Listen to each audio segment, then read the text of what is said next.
సర్పంచ్ గారు, చెప్పండి, మీ సమస్యలు ఏంటి? నాకు నా పిల్లానికి విడి ఆకులు ఇప్పియాలి. ఎందుకురా? నేను నా పిల్లం కలిసి ఒకటి ఆకులు అన్నం తింటున్నాం. సపరేట్ గా ఒక ఆకు ఇప్పిస్తే బాగుంటది. ఇవి విడాకులు?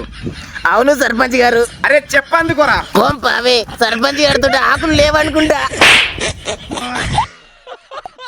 సర్పంచ్ గారు, రాత్రి నేను లేనప్పుడు ఇంట్లో ఎవరు జొర్రిండో చెప్పండి, చెప్తలేదు. ఈ ముఖాన్ని ఇక్కడ చూసినట్టు కొడుతుంది. చెప్పు తల్లి, మీ ఇంట్లో ఎవరు జొర్రిండు? ఇంకెవరు సర్పంచ్ గారు? నువ్వే. నేనా? అయినా నేను రోజుకి 10 ఇళ్లలో జుడుతుంటా. ఏ ఇల్లని గుర్తు పెట్టుకోవాలి? నీ ఇల్లు ఆ పుల్లం ఇంటి పక్కన ఉంటుందా? అది కాదు. ఆ ఎల్లి అని ఇంటి పక్కల? అది కాదు. ఆ గుడి ఇంకా సందులు ఉంటుందా? అది కూడా కాదు. మరేడుంటది? రాత్రి కరెంటు పోయినప్పుడు వెంకటలక్ష్మిని అనుకొని నా ఇంట్లో చేరిండు.